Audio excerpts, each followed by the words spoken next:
बहुत समय पहले एक बहुत घना जंगल था।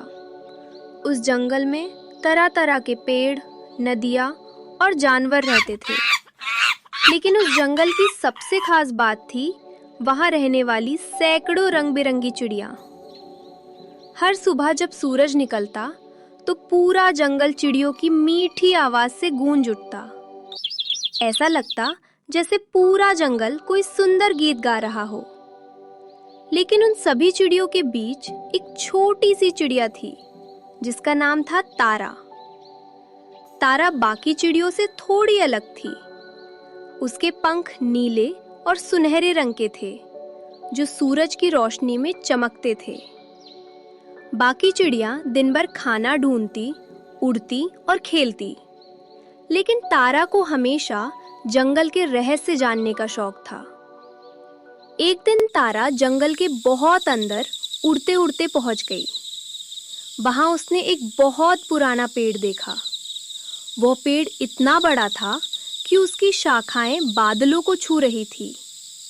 तारा ने सोचा, इस पेड़ के ऊपर जाकर देखती हूँ, शायद यहाँ से पूरा जंगल दिखे। जैसे ही वो ऊपर पहुंची, उसे वहां एक बहुत बूढ़ी सफेद चिड़िया दिखाई दी। वो चिड़िया धीरे से बोली, तुम यहाँ कैसे आई छोटी चिड़िया?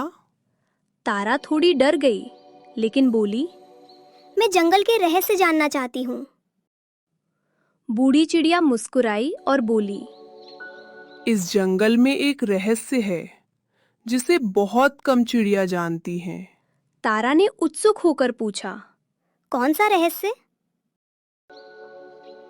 बूढ़ी चिड़िया ने बताया कि जंगल के बीच में एक जादुई झील है।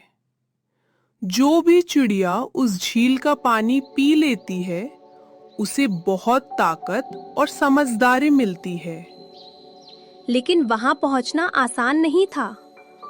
रास्ते में अंधेरा जंगल, तेज हवा और खतरनाक जानवर थे। तारा ने सोचा और कहा, मैं उस झील को ढूंढूंगी। अगली सुबह तारा ने लंबी उड़ान शुरू की।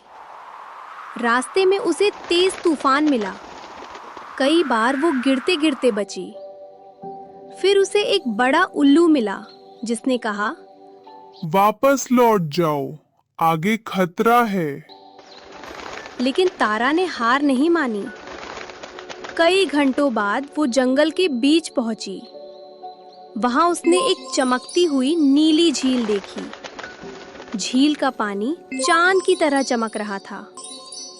तारा ने धीरे से पानी पिया। अचानक उसके पंख और भी चमकने लगे।